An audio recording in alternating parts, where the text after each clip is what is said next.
Presidente Lula admite que tem dificuldades com o parlamento e 3 medidas provisórias perdem validade por falta de votação. Governos estaduais concordam em cobrar ICMS de 17% nas compras em sites estrangeiros. Senado dos Estados Unidos repete à Câmara e aprova o fim do teto de gastos para afastar o perigo de um calote. Aumenta o número de acidentes provocados por choques elétricos no Brasil. Capital paulista vai testar vacina contra o vício do crack e da cocaína em humanos. SUS de São Paulo ganha 2 equipamentos que permitem caminhadas de paraplégicos ou tetraplégicos. E a NASA faz a primeira transmissão de imagens direto de Marte. Agora no Jornal das 22.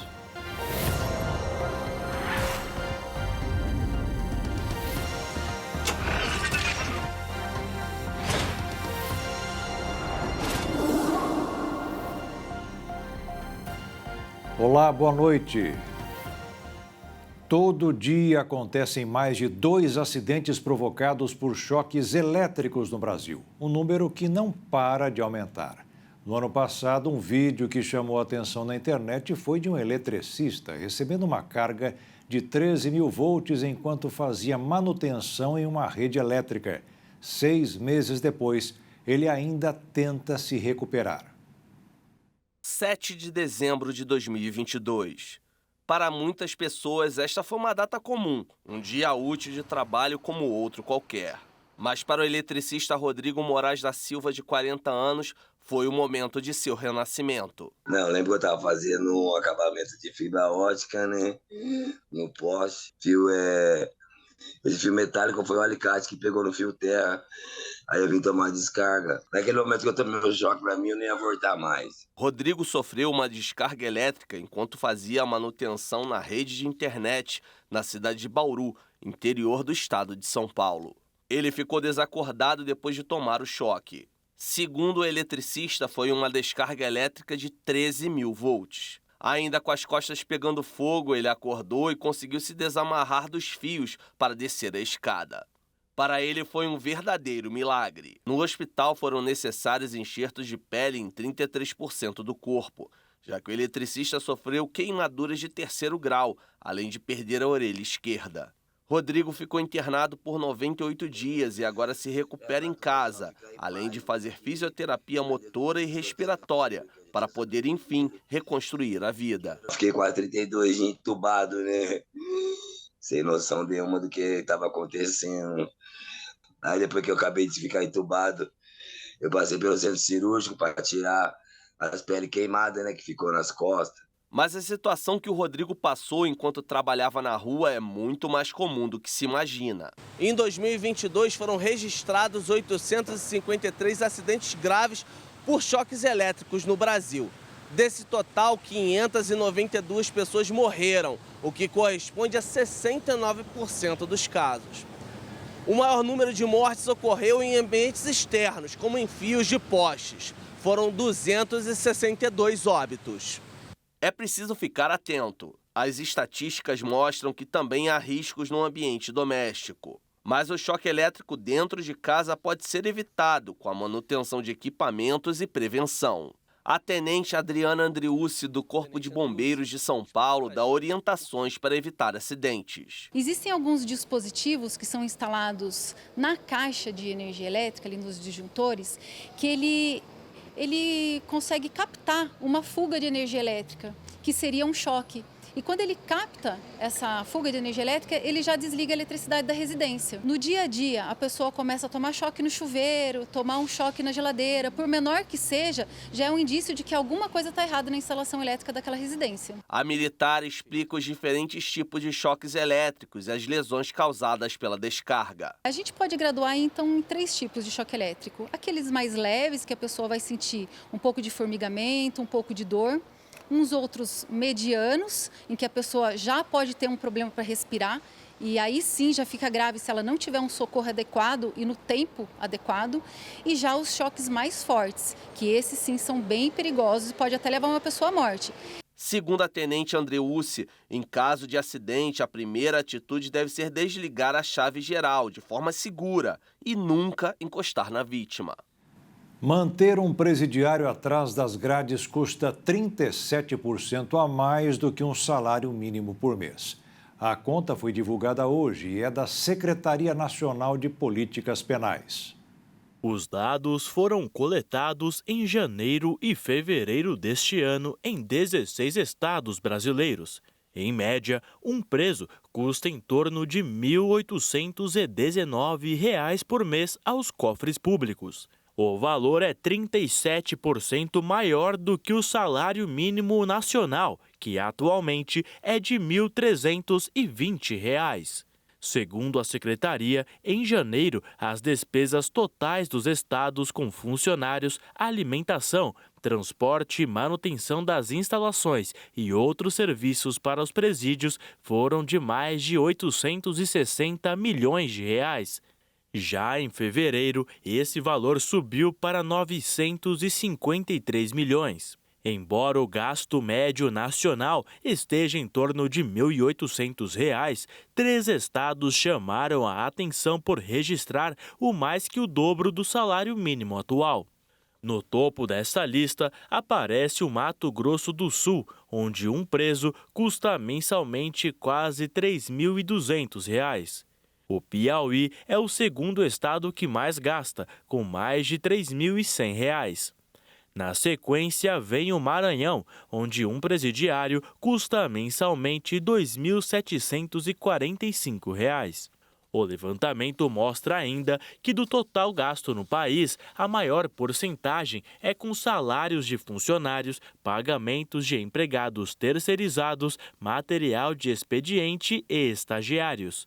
O restante está dividido em gastos com necessidades básicas como alimentação, água e luz.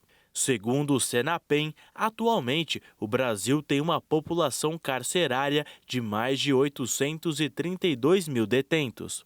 648 mil cumprindo pena em celas e o restante em prisão domiciliar. O Tribunal de Justiça de São Paulo aceitou uma nova denúncia contra o empresário Tiago Brenan e decretou uma nova prisão preventiva. Brenan agora é réu em 9 processos por diferentes tipos de crime. Além de violência sexual, o empresário responde na justiça por tortura, ameaça, sequestro, cárcere privado, lesão corporal, corrupção de menores, calúnia, injúria e difamação. Os crimes começaram a ser revelados no ano passado, depois que um vídeo mostrou o empresário agredindo a atriz Helena Gomes em uma academia em São Paulo. Brenan chegou a fugir para os Emirados Árabes, mas foi preso e extraditado para o Brasil e, desde abril, está na cadeia em São Paulo. A Prefeitura de São Paulo vai investir R$ 4 milhões nos estudos de uma vacina contra cocaína e crack. Além de combater o problema de saúde, a ideia é encontrar um método eficaz para eliminar o comércio de drogas no centro da capital paulista. O medicamento foi desenvolvido pela Universidade Federal de Minas Gerais. Depois de aplicado, funciona como uma barreira. Quando a droga chega no organismo, entra em contato com a vacina e se transforma. Aumenta de tamanho e fica tão grande que não consegue espaço para chegar ao cérebro. O imunizante já mostrou que é eficaz nas 2 fases de testes necessárias antes da aplicação em humanos. Só depois será possível pedir a avaliação à autorização da Anvisa, a Agência Nacional de Vigilância Sanitária. Se bem-sucedida, a nova dose poderá contribuir para o tratamento dos dependentes. Atualmente, não existem terapias do tipo aprovadas pelas agências reguladoras. Por isso, o tratamento da dependência é restrito a mudanças comportamentais e medicamentos que atuam nos sintomas, ou seja, ajudam a tolerar a abstinência e a impulsividade do usuário, dos dependentes que hoje passam muito mais por consultas com psicólogos e, segundo a ONU, o crack e a cocaína respondem por 11% da dependência química no Brasil. As câmeras de monitoramento de trânsito estão mostrando cada vez mais que são ferramentas importantes para a elucidação de crimes e infrações. Situações atípicas na rodovia, como acidentes, carros quebrados, presença de ciclistas e pedestres, animais na pista, são monitoradas por câmeras de segurança na BR-163. Esses equipamentos auxiliam bem mais do que apenas garantir o bom fluxo das estradas. Tem a finalidade de potencializar a eficiência da fiscalização para preservar cada vez mais a segurança dos motoristas e passageiros. No trecho de Mato Grosso do Sul, a BR-163 conta com 477 câmeras nos 845 quilômetros de extensão da rodovia. Todo o monitoramento é feito pela CCR-MS Via, através do Centro de Controle Operacional. E a Polícia Rodoviária Federal tem acesso a todas as imagens. Tanto nessas questões de combate, criminalidade, bem como a situação de trânsito, como, por exemplo, a questão dos acidentes. Muitas vezes você tem que identificar como é que foi a dinâmica desse acidente e com a câmera ela vai te dar toda uma posição de quem errou, né? E isso faz com que a gente elabore o nosso boletim com mais uma certeza para que futuramente isso possa ser um objeto de estudo por parte do Poder Judiciário. Imagens gravadas por circuito de câmeras de monitoramento de trânsito da CCR-MS Via auxiliaram na investigação de crime que aconteceu no dia 21 de abril. Imagens mostram o momento em que Fernandes Donizete de Oliveira, 49 anos, é assassinado. Pelo vídeo é possível perceber que ele para o carro Fiat Toro na rodovia, na BR-163. É abordado por 2 motoristas e em seguida acaba morto com disparo de arma de fogo. Os acusados foram identificados e localizados em decorrência de trabalho conjunto envolvendo o setor interno da Polícia Rodoviária Federal, utilizando imagens desse circuito de monitoramento da Rodovia Federal. Para o inspetor Valdir Brasil, a troca de informações é a grande arma para a elucidação de crimes. Esse conjunto de ações muitas vezes se inicia no próprio COICED, que é o Conselho Institucional de Segurança do nosso município. Esse conselho se reúne uma vez a cada mês e ali são tratadas várias situações que envolvem a segurança pública de Dourados. Então isso ajuda muito, cada um expõe o seu ponto de vista, né? É importantíssimo esse intercâmbio e através da troca de informações a gente consegue chegar principalmente desses crimes de maior potencial ofensivo, que é o caso de homicídio, roubos, latrocínio.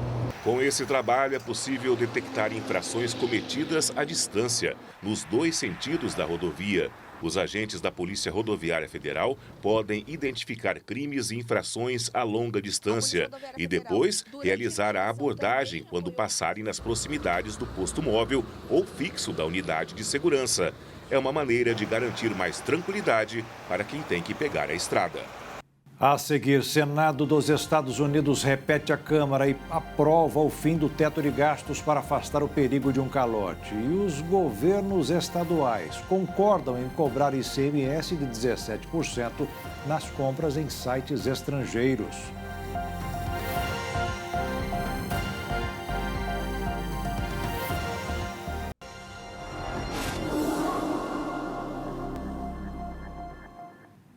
Os estados definiram uma alíquota de 17% para o ICMS em compras de varejistas internacionais online. O Comitê Nacional de Secretários de Fazenda dos Estados e do Distrito Federal, CONCEFAZ, decidiu estabelecer uma alíquota de 17% de imposto sobre a circulação de mercadorias e serviços, ICMS, para as compras online realizadas em varejistas internacionais. A decisão atende uma demanda do Ministério da Fazenda, que vem discutindo um plano de conformidade para a taxação dessas vendas. O governo quer que o cidadão seja informado no ato da compra do valor do ICMS que é repassado ao Estado, além do Imposto Federal de Importação. Segundo o Ministério da Fazenda, o CONCEFAZ decidiu que a alíquota do ICMS nas importações será a menor alíquota utilizada pelos estados, que atualmente é de 17%. A discussão sobre taxar as vendas online de varejos internacionais gera repercussão. Isto porque, inicialmente, o governo pretendia cobrar impostos de envios de pequenos valores entre pessoas físicas. Essa estratégia é utilizada por vendedores que tentam burlar a fiscalização, já que não existe isenção de impostos para vendas online. Mas após a pressão popular, o governo voltou atrás e agora estuda a elaboração de um plano de conformidade do e-commerce. O objetivo é manter a competitividade do mercado nacional. A definição dos estados em estabelecer a alíquota do ICMS é um passo importante na elaboração dessa estratégia, mas a fixação do valor de 17% só ocorrerá definitivamente após a assinatura de um convênio, o que ainda não aconteceu. Nos próximos dias, as equipes econômicas dos estados e da União devem se reunir para tratar do assunto. E o governo tem pressa em resolver a taxação do e-commerce. A estimativa é que a União aumente a arrecadação em cerca de 155 bilhões de reais por ano com a cobrança do imposto, o que deve ajudar o governo a garantir o pagamento de despesas já previstas no orçamento de 2024. A indústria brasileira voltou a cair. Depois da alta de 1% em março, o IBGE informou hoje uma baixa de 0,6% em abril. Dos 25 ramos pesquisados, 16 ficaram no terreno negativo. O resultado ruim foi puxado pelos setores de alimentos, máquinas e equipamentos e automóveis. O IBGE atribuiu a situação aos motivos de sempre: endividamento das famílias, baixo consumo, falta de peças e equipamentos e juros altos. Após semanas de tensas negociações, o Senado dos Estados Unidos fez o mesmo que a Câmara dos Deputados e aprovou a suspensão do limite do endividamento federal por cerca de 2 anos. E, com isso, evitou o primeiro calote do país. O acordo, negociado diretamente pelo presidente Joe Biden com os republicanos, foi aprovado por 63 votos contra 36. A proposta já havia sido chancelada na Câmara com placar de 314 a 117. O teto da dívida, que está em 38 trilhões e 400 bilhões de dólares, ameaçava o país com a possibilidade de um calote federal pela primeira vez na história. Economistas alertaram que o governo poderia ficar sem liquidez para pagar suas obrigações já a partir desta segunda-feira, dia 5. A situação deixava uma margem estreita para a promulgação da Lei de Responsabilidade Fiscal, que prorroga a autorização de endividamento do país em 2 anos em troca de um corte nos gastos federais. O Senado americano aprovou o projeto de lei na quinta-feira, depois da tramitação do texto na Câmara de Representantes, o que significa que a questão da dívida só retorna ao debate político após as eleições presidenciais de 2024. Os líderes democratas passaram meses alertando para o colapso que o primeiro default na história dos Estados Unidos poderia provocar, incluindo as perdas de milhões de empregos e de quase 15 trilhões de dólares no patrimônio das famílias, além do aumento dos custos das hipotecas e de outros empréstimos. Os bancos devem divulgar a partir de hoje as taxas de juros oferecidas em novos contratos para empréstimo consignado do INSS, cartão de crédito consignado e cartão de benefícios. A determinação foi publicada no Diário Oficial da União. As informações devem ser disponibilizadas para consulta por meio do aplicativo ou site Meu INSS e terão de ser atualizadas diariamente. Porém, ainda não há previsão sobre quando o beneficiário terá acesso a esses dados, já que a disponibilização no Meu INSS depende da Dataprev, empresa de tecnologia do governo federal que receberá as informações dos bancos. Um dia depois do presidente Lula dar aval para o pacote de estímulo à venda de carros populares com redução de impostos, com a possível inclusão de incentivos aos caminhões, saiu um balanço mostrando que os consumidores continuam aguardando a medida entrar em vigor para voltar às compras. O balanço divulgado pela FenaBrave, a Associação das Concessionárias de Automóveis, revela queda de 5,6% nas vendas de veículos novos em maio. Isso na comparação com o mesmo mês de 2022. No total, Pouco mais de 176 mil veículos foram comercializados no mês passado, entre carros de passeio, utilitários leves, caminhões e ônibus. Junto à divulgação do balanço, a Fenabrave aproveitou para pedir que o governo acelere o lançamento do programa, que prevê descontos de 1,5% a 10,96% nos preços de carros que custam até R$ 120 mil. Segundo a entidade, concessionários teriam informado paralisação nas vendas porque o consumidor estaria aguardando o desconto entrar em vigor para só então efetuar a compra. Na comparação com o último mês de abril, foi registrada alta de quase 10% nas vendas de veículos novos em maio. Mas isso, de acordo com a Fenabrave, se deve aos 4 dias úteis a mais que o mês passado teve. Ainda assim, o crescimento das vendas desde o início do ano, que estava em quase 14,5% até abril, caiu para 9%, com 808 mil veículos licenciados entre janeiro e maio.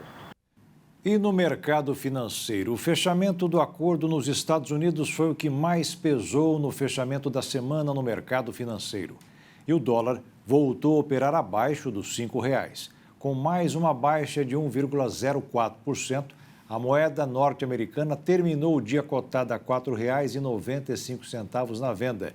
E a Bolsa de Valores voltou a subir com força, alta de 1,89%, levou o pregão aos 112.558 pontos, o nível mais alto dos últimos 4 meses. O ministro da Educação, Camilo Santana, anunciou hoje um aumento no valor do subsídio destinado aos beneficiários do FIES no curso de medicina. Agora, os estudantes poderão financiar até R$ 60 mil por semestre. O valor representa um reajuste de quase 40% em relação ao teto anterior, que estava em R$ 43 mil semestrais. A medida foi adotada para impedir a desistência de mais estudantes. Nós já pagamos os impostos deste ano. Foram quase 5 meses para quitar esta dívida. Tudo o que recebemos a partir de agora será nosso. Um levantamento do Instituto Brasileiro de Planejamento Tributário mostrou que até o dia 27 de maio, toda a renda do trabalhador foi para os vários tipos de taxas que ficam nos cofres dos governos municipais, estaduais e federal. Este ano, foram necessários 2 dias a menos do que em 2022.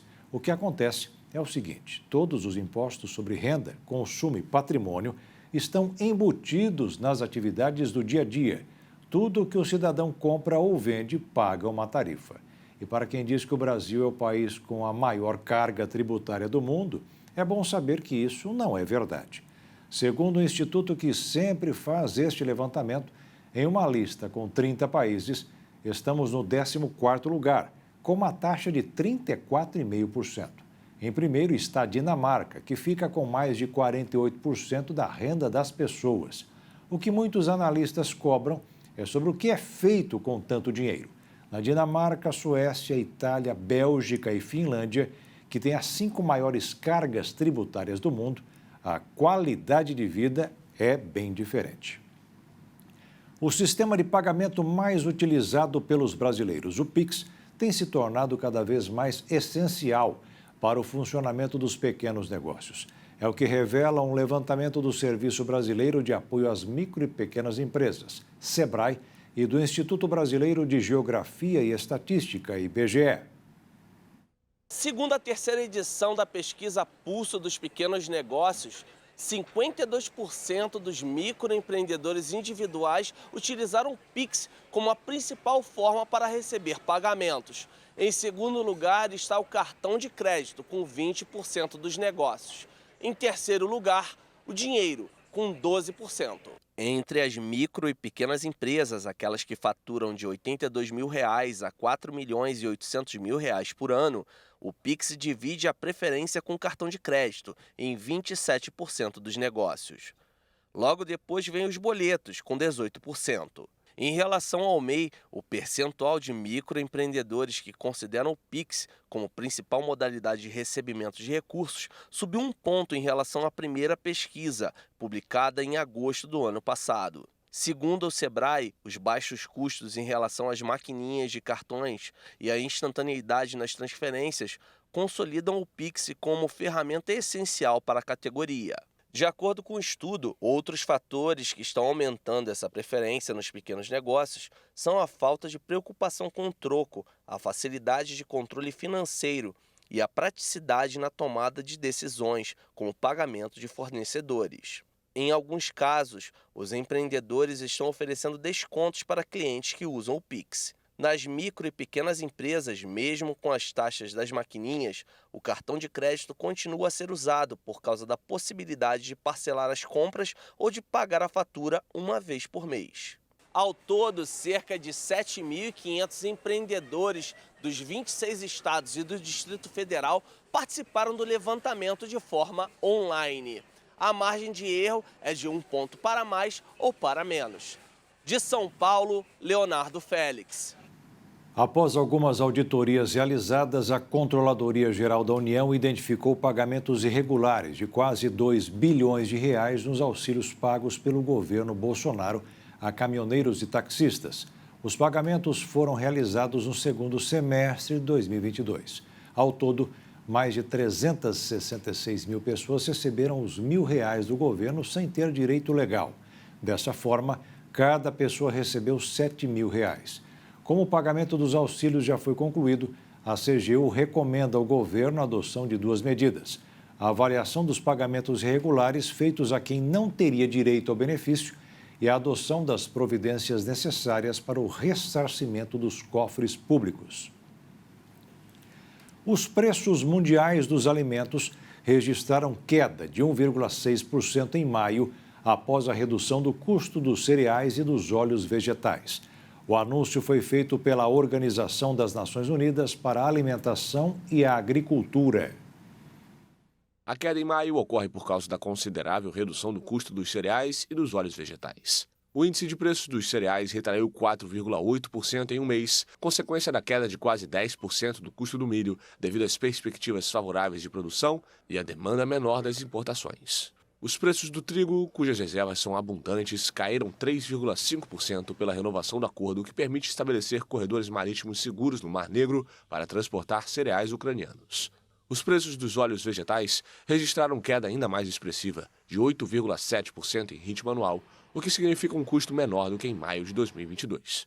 A safra excepcional de soja no Brasil, a grande oferta de canola e girassol e o aumento da produção de óleo de palma de difícil exportação também provocaram um forte impacto sobre os preços. O índice de preços do açúcar da FAO, no entanto, aumentou 5,5% em maio e registrou o 4º avanço mensal consecutivo. De acordo com a FAO, a disponibilidade mundial de açúcar enfrenta problemas ao mesmo tempo que existe uma preocupação com o impacto do fenômeno meteorológico El Niño nas colheitas da próxima temporada.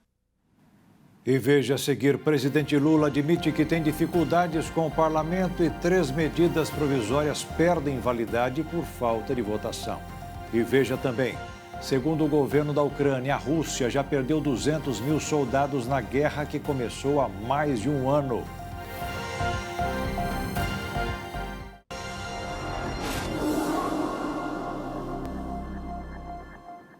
O presidente Lula admitiu hoje que tem dificuldades na articulação política com o Congresso.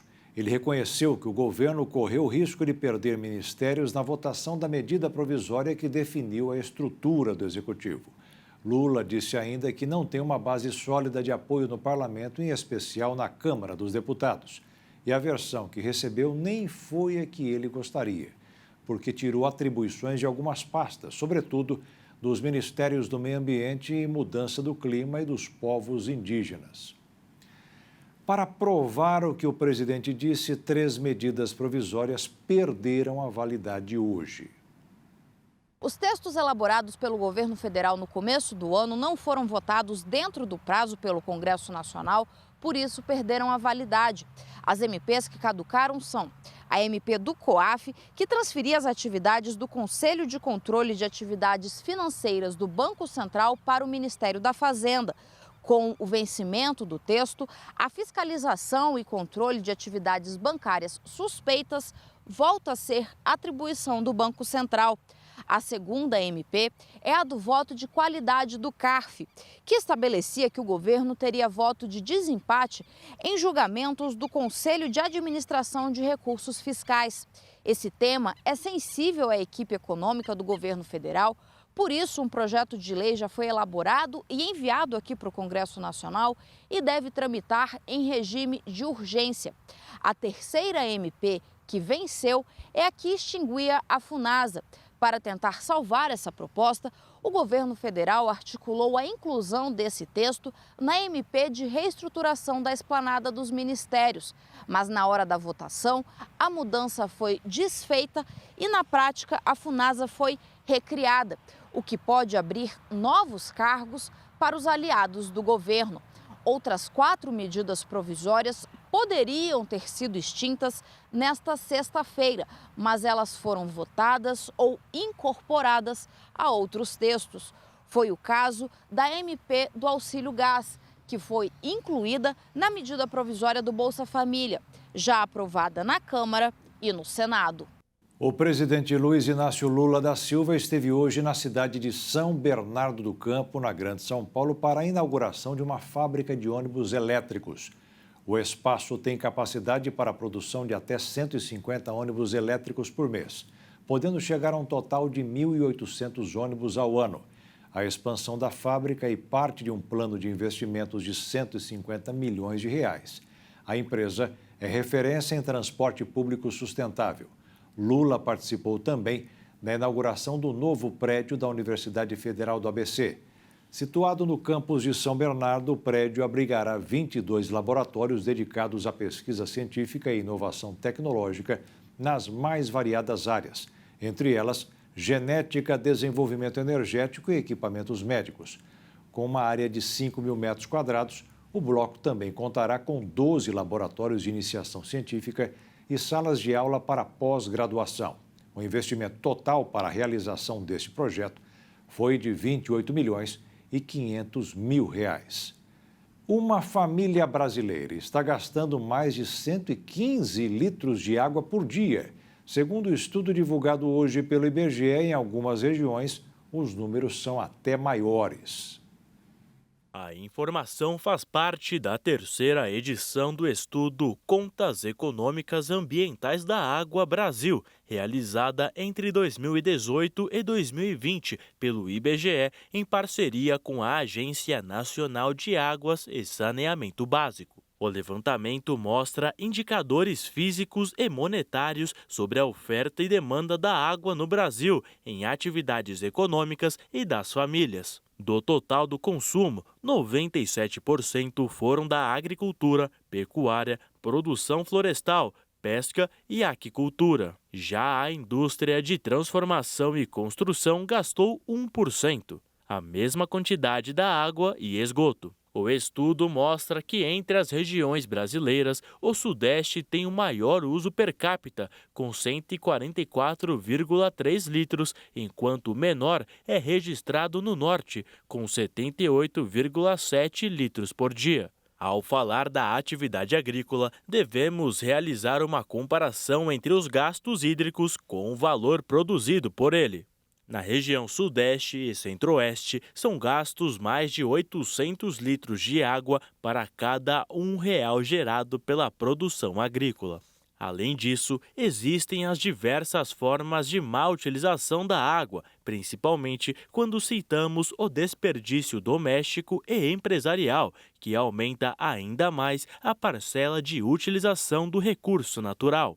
E, por isso, a preservação, bem como o uso racional da água, é um dos assuntos mais recorrentes desse século, visto os impactos ambientais que o planeta vem sofrendo. A água é um dos elementos essenciais para o desenvolvimento do nosso planeta e da sociedade. Sendo assim, fica claro que a água é um dos mais importantes bens naturais que possuímos e a falta dessa fonte de vida pode gerar diversos problemas à nossa saúde. Evitar o desperdício e fazer uma utilização racional do recurso é uma obrigação da população mundial. Pelo menos 200 pessoas morreram hoje em um acidente envolvendo vários trens no estado de Odisha, no leste da Índia. Testemunhas e autoridades locais contaram aos meios de comunicação que o trem de passageiros Coromandel Express e um trem de carga colidiram perto de Balashore. Um segundo trem de passageiros também se envolveu no acidente. centenas de pessoas ficaram feridas. Um dirigente da polícia de Balashor explicou que muitos feridos se encontravam em estado grave. Todos os grandes hospitais públicos e privados da região estão recebendo os feridos. Ao menos 75 ambulâncias foram enviadas ao local. O primeiro-ministro indiano, Narendra Modi, disse que estava angustiado pelo acidente. O ministro de Ferrovias, Ashwini Vaishnaw, declarou que estava a caminho do local da tragédia e destacou que a Força Aérea também foi mobilizada. Com o fim da guerra cada vez mais distante, as mortes tendem a aumentar a cada dia. Segundo dados informados pela Ucrânia, a Rússia já perdeu mais de 200 mil soldados.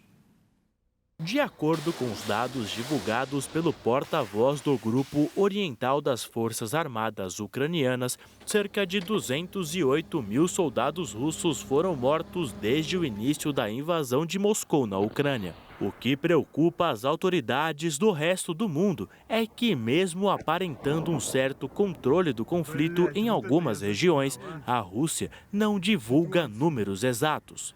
Até então, o Ministério da Defesa russo não divulgou atualizações sobre suas baixas desde setembro passado. Naquela época, o governo russo havia divulgado que menos de 6 mil soldados russos haviam sido mortos até o momento.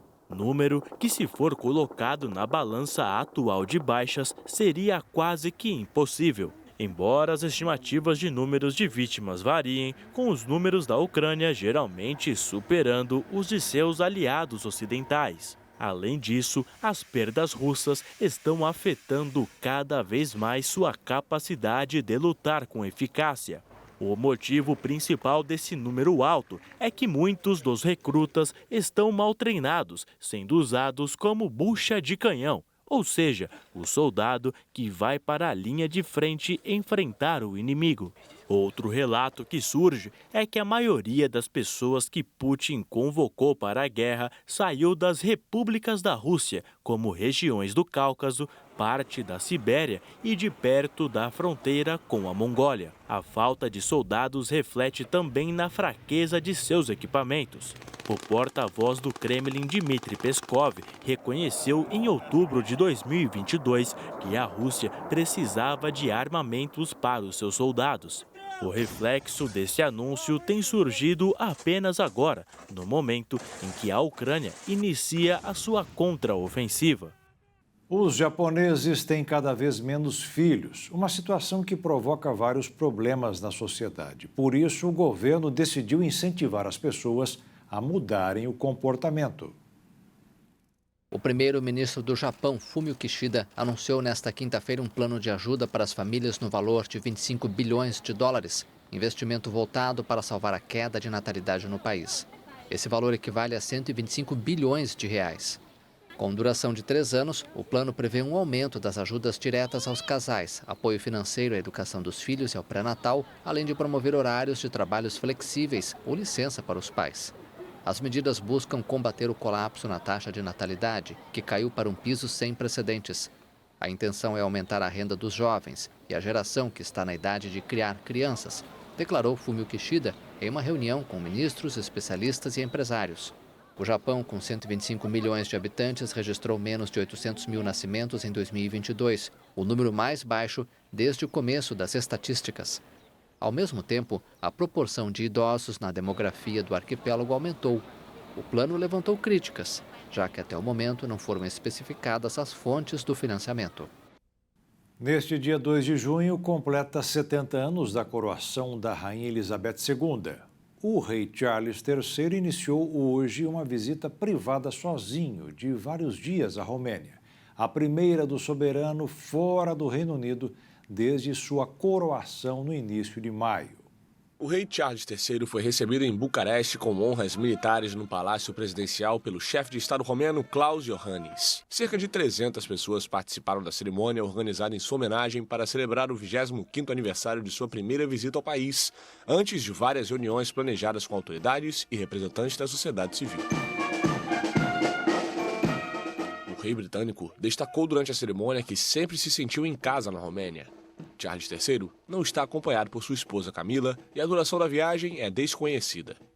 Depois de deixar a capital, O rei viaja para a remota região da Transilvânia, no centro da Romênia, que costumava visitar quando ainda era príncipe de Gales.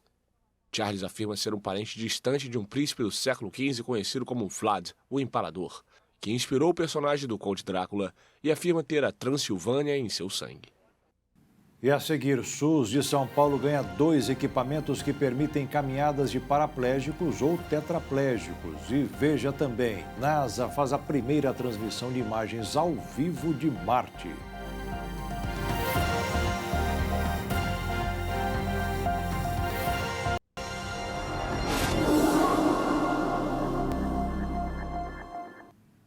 O lateral esquerdo Sávio, que jogava pelo Goiás no Brasileirão de 2022, foi o 8º jogador a fechar um acordo com o Ministério Público de Goiás na Operação Penalidade Máxima. O atleta agora é testemunha no processo que investiga o esquema de manipulação de jogos de futebol. Ele não foi denunciado como réu pelo MP, mas teve o nome comentado em um grupo de apostadores. Em uma das mensagens, um deles afirma que pagou um sinal de R$30 mil para que Sávio levasse o cartão amarelo, o que de fato aconteceu e foi comemorado pelos apostadores. O Hemosul recebeu validação para começar a enviar plasma para a Hemobras. Em Campo Grande, o material seria descartado, mas lá será usado para a produção de medicamentos. Em cada bolsa de 450 ml de sangue, dá para processar de 150 a 250 ml de plasma.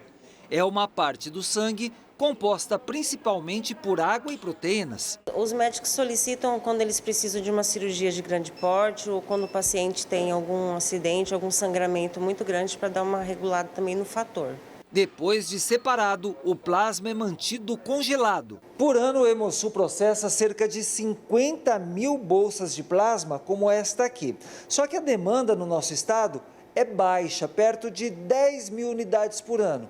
E como o plasma tem uma data de validade, pode ficar armazenado no máximo 1 ano, o restante não era utilizado e era descartado. Mas a partir de agora, o plasma não utilizado pelo Hemosul será enviado para a Hemobras, a empresa brasileira de hemoderivados e biotecnologia, que fica no estado de Pernambuco e é vinculada ao Ministério da Saúde.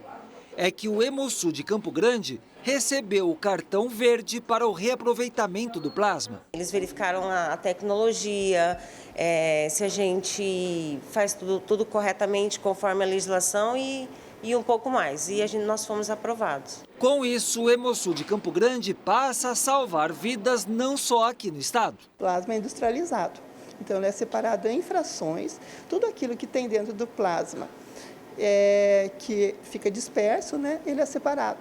Então, ele vai poder atender os pacientes hemofílicos, porque lá tem o fator 8, fator 9, as imunoglobulinas, albuminas, para atender os pacientes que precisam desses produtos. Um estudo recente traçou uma perspectiva alarmante sobre a lombalgia. Até 2050, é estimado que 843 milhões de pessoas serão afetadas pela condição. Os mais de 30 anos de análise de dados globais mostraram que o número de casos de lombalgia está crescendo, principalmente devido ao aumento populacional e ao envelhecimento. A contínua falta de uma abordagem eficaz e as opções limitadas de tratamento preocupam os pesquisadores a respeito de uma crise sanitária, já que a dor lombar é a principal causa de incapacidade no mundo. Uma constatação que coloca uma enorme pressão no sistema de saúde. As descobertas publicadas na revista Lancet Rheumatology tiveram como base os dados de 204 países para mapear o panorama dos casos de dor nas costas ao longo do tempo. Desde 2017, o número de casos de lombalgia aumentou para mais de 500 milhões de pessoas.